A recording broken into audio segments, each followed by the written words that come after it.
Yes, indeed. For those who don't know, I have a particular hate for the cartoon series Doug. Not because the show itself is an ungodly, boring waste of time, though that certainly doesn't help, but more that anyone growing up with the name Doug was constantly tortured by the fact that this show was about a wimpy, unpopular dorka doofus who coincidentally shared the same name.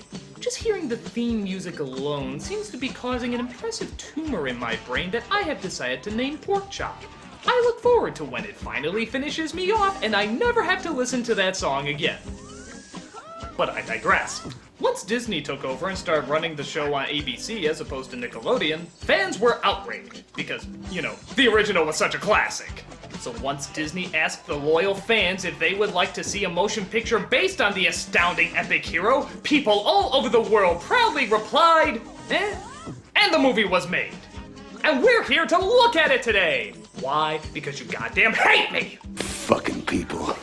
By popular demand, let's take a look at Doug's first movie. First of all, I have to point out that this title is pretty pompous, as if to indicate that there's no doubt that our film is going to be so popular that, of course, it's going to warrant a sequel. But unlike Pokemon, the first movie, where they knew the sequels were already made, this one was just on its own. And, wouldn't you know it, the film didn't make enough money to milk any sequels.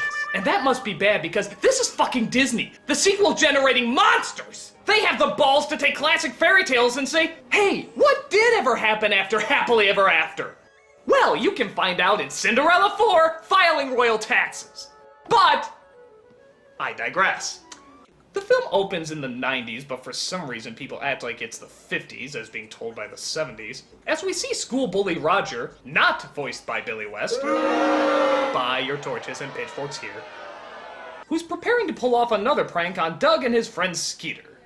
Don't you think this is kind of mean? It's unhealthy for me to bottle up my natural childlike spontaneity. I guess they're really hoping they're afraid of papier-mâché Chinese dragons. Very funny, you guys. Hardy har. Well, you had your fun. Now you can go home.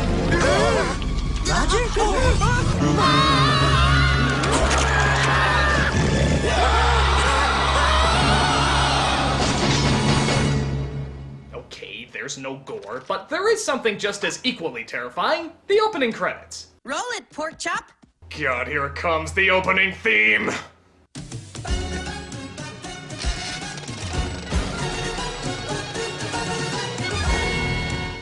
You mean, they changed the opening theme? That's me. Pork Chop. Hallelujah! Oh, it's bland. It's forgettable. It sounds like nothing I would ever remember in recent history. But hey, so's the fucking show! It's absolutely perfect. Rest in hell, you goddamn theme. May an army of devils sing thee to thy fiery death.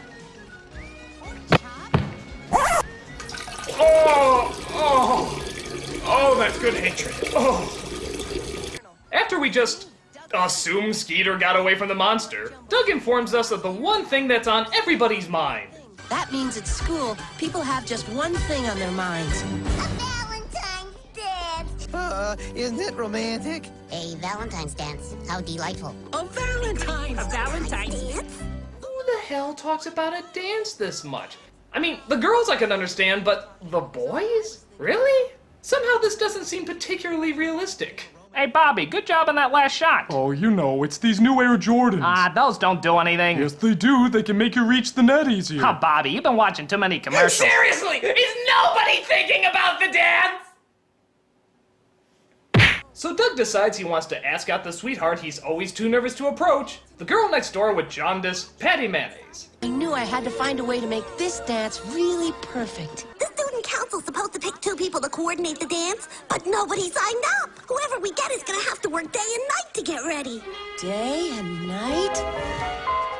Right. Pay close attention, Miss Mayonnaise. Hi, totally pointless fantasy sequence. We hit him right in the middle with a big, heart-shaped mirror ball. Bang! Oh, Doug, you're so dance-plattery. I can understand having a fantasy dreaming about working with her, but why is a World War II general? I mean, it's just so random. Don't fantasies have to have some sort of logical reasoning behind them? One of these days, I'd like to do a crossover with Nash.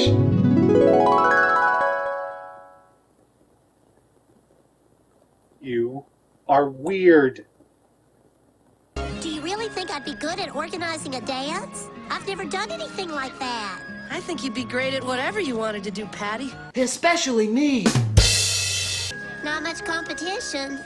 So both Doug and Patty sign on for the dance committee, but only Patty gets chosen. The other position goes to a guy named Guy. Guy Graham, upperclassman, heads up, dinky dance, bang! Wow! It turns out Guy joined the committee to get fresh with Patty too. Well, Doug, you understand, Guy has real accomplishments, and he's friends with my daddy. Fine, young man. But for the moment, even bigger news seems to have fallen into their lap. The monster! I told you there was a monster! So after they dissolve to 1 second later, Doug gets excited about the possibilities a picture of a foot can bring.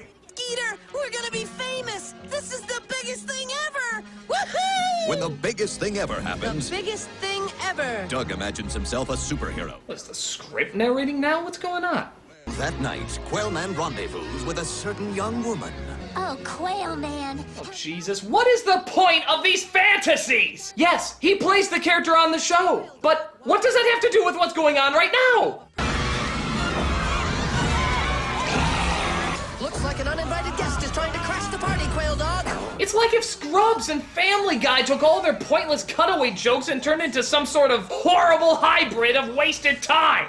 Quailman and his super pal, Quail Dog. And not only that, this fantasy goes on for a while. Almost as if we went into a totally different movie. If only I was so lucky. Who are you? I am the Lord of the Polka. Care to dance? Must dance. Yeah, grab my balls. Curious. I'm not kidding. This fantasy goes on for like 4 minutes, which in Disney animated years is like 20. Quail Dog turns the high-powered disco lights into the eyes of the monster, momentarily disorienting the reptilian rowdy. I don't even get it. Does Doug just black out for a while his friends just look at him awkwardly? So, Doug, what do you think about the picture? Doug, I miss you when you do this. Why do you go where I can't follow? Meanwhile, Roger and his henchmen, because all school bullies have henchmen in cartoons, put together a plan to find the monster they discovered the other night. There is only one thing that can save us from certain destruction. I present to you... Robo Crusher. Doofus. Note the pincer claws and x-ray eyes. I've drawn myself down here for scale. Money is no object. Okay, so all reality connecting to what children do in high school has totally been removed. But I guess that's what I'd expect in a world where everybody looks like a Dr. Seuss mutant. Hello? Oh, Doug. Look, Pat. Did you hear the news? Guy got Mr. Bluff to give us money to have the dance at. Huh? Are you ready for this? Funky Town. Okay, I swear to God she said fucky town. Funky Town. You know, it's gonna be an orgy theme. Think Bazooka Joe meets a night in Paris. But little do they know that the monster from the other night followed them home. So they take the paranormal activity approach in that they never call the cops and try to fight off the scariness themselves.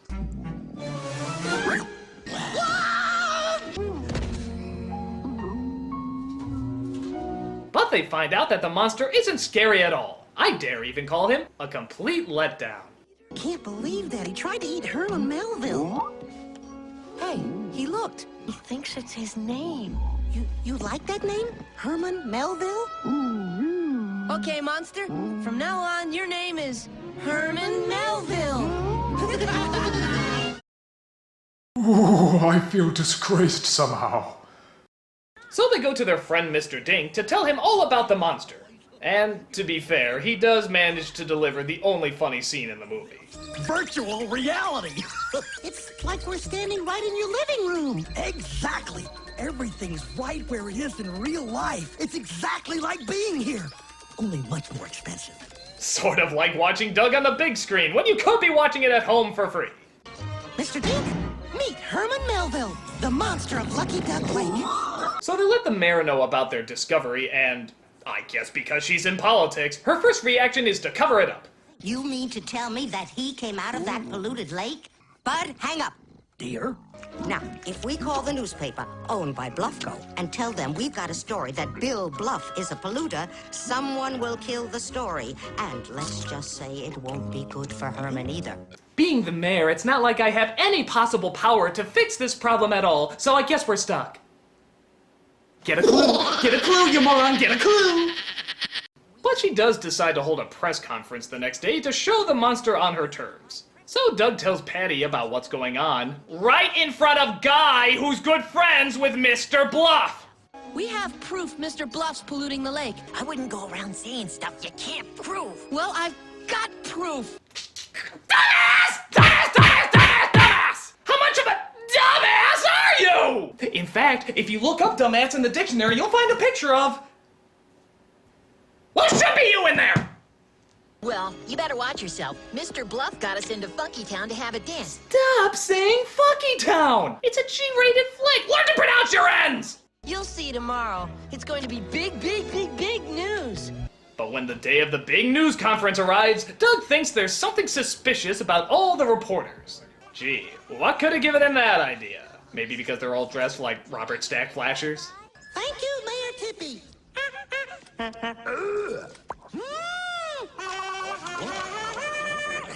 Sorry, always wanted to do that on TV.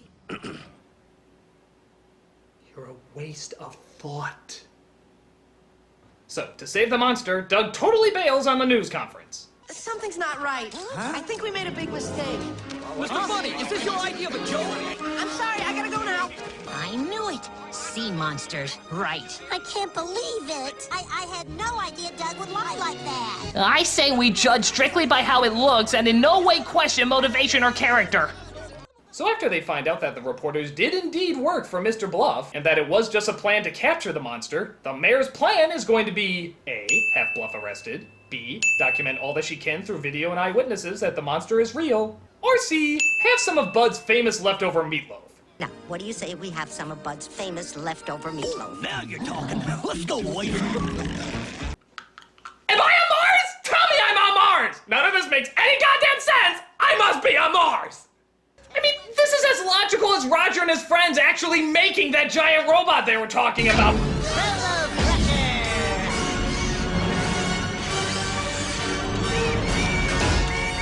Oh, what? You never did this in high school? I did it all the time! Right after I made the honor roll in Muggle Studies! Didn't you look at my plan? It's supposed to be this big compared to me! But it's okay, they have a shrinking ray to make him the scale they wanted. Sticks, this is Rob. Chase me back now. Hey, here's an idea. Instead of calling a news conference about a sea monster, why don't you call the news conference about a bunch of high schoolers that made a fucking shrinking ray? Or a giant fucking robot? Don't you think that should get some attention? Don't you think instead of just shrugging comedically, these kids should get a Nobel Prize for changing the world of science as we fucking know it? What the hell's wrong with you jelly bean colored Simpson rejects? Fucking people.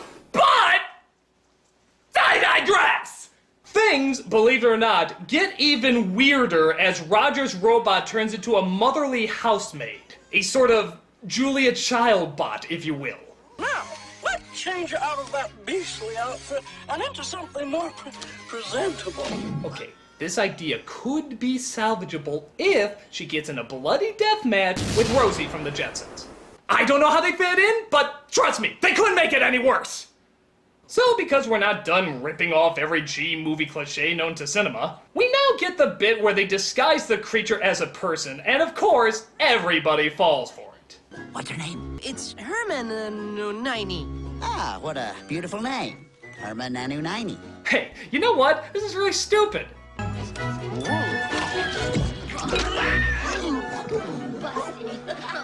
Doug with that cute girl. Wait a minute. What? Look at Doug with that cute girl. Okay, alright. I can believe the boy's getting excited for the dance. I can believe the mayor not using her powers at all to prove an earth-shattering discovery. I can believe high schoolers can build a giant robot and a shrinking ray and have none of that get any media attention. But If you expect me to believe that any high school girl, mind you, will look at this deformed demon, think he's a female student, and actually verbally acknowledge that she's cute, you are on meth! I mean, my God, do you have any idea how the teenage female mind works? They will pick apart anything that is not stylized perfection. This is the species that's turning this into a cultural phenomenon. They will criticize thighs. Thighs, for God's sake! And you're seriously telling me they would call this beauty show genocide cute? You are fired from breathing. Please, pack up your desk and kindly leave live! But I digress! Doug, I'm not gonna stand here and be lied to. I'm not blind, you know. I know who you're really spending your time with. That Hermione girl you've been hanging around with all day. I already made a Hogwarts joke, so I'll just let this one go.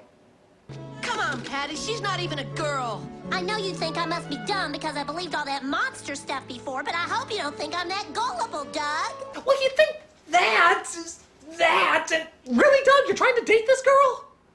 So later that night, Bluff captures the creature and they take him away. Trying to think of something to do, Doug comes across the story that Guy is writing for the school paper. On the screen, next week's Weekly BB. Monster destroyed. Bill Bluff a hero. We're too late. Herman's dead. Wait, you just said it was next week. Obviously he wrote it ahead of time before it happened. They killed Herman. This stinks. Yeah, but it's next week's paper. The horrible monster was blasted into smithereens, thus saving the dance organized by cool upperclassman Guy Graham. It's next week's paper! Night of fun turns into night of terror. Didn't you see Tomorrow Never Dies? It's a James Bond scheme! Wake the fuck up! Wait, the dance isn't until tonight. Of course. Guy wanted to make sure this was in next week's paper. You mean when I said it was next week's paper, it was actually next week's paper? Oh, Guy must have known I'd be stupid enough to do whatever it is my brain just did there. So, the night of the dance comes, and nobody seems to question why security has been up to Nazi-level extremes. We're so glad to see so many of you lovely people here tonight. We would especially like to welcome all the representatives of Illinois' law enforcement community who have chosen to join us here in the Palace Hotel Ballroom at this time. We certainly hope you all enjoy the show. They manage to find the monster and dress up the fembot to go in posing as him. Fire! Whoa, pretty harsh on the robot there, aren't you guys? Roger! Somebody take this! Take him! No! I can't believe how needlessly cruel they're being to this thing.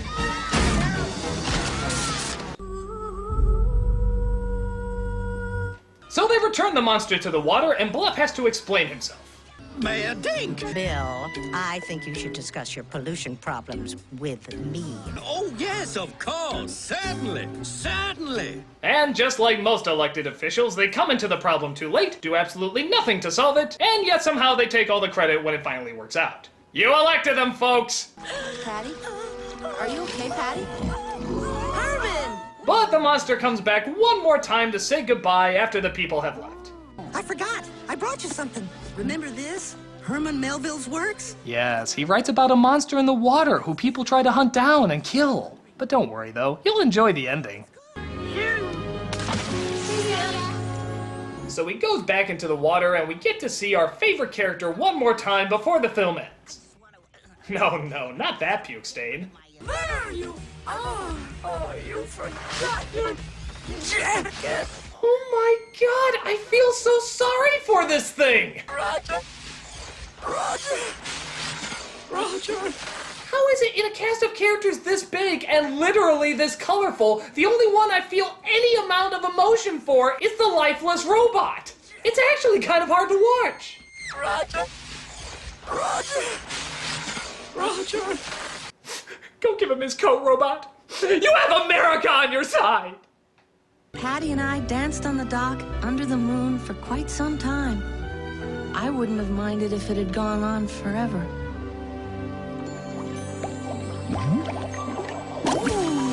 I'll just just assume that's a fart we're ending on and call the film quits. So that was Doug's first movie. Aren't you so glad they brought that to the big screen? I mean, what was even the purpose? Nothing about it screamed cinema, so why did they even make it? As you probably guess, it suffers from the same problem that the show suffers from. It's bland and boring! I hate this movie, I hate this show, I hate everything having to do with it! And thank God this is the last thing I ever have to review having to deal with it! Because I swear, if I hear that song one more time, I don't know what's gonna happen! I'm the Nostalgia Critic, I remember it! Fucking people.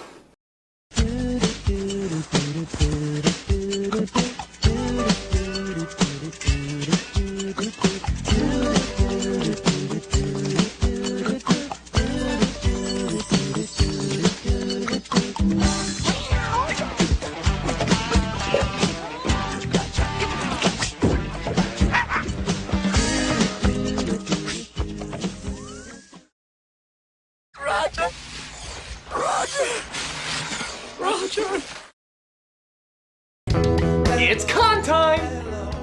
From November 11th to November 13th, I'm gonna be returning to ShadowCon in Tampa, Florida. Also in November, from the 18th to the 20th, I'm gonna be at Collision Con, which is in Pheasant Run, St. Charles, right in my home state of Illinois.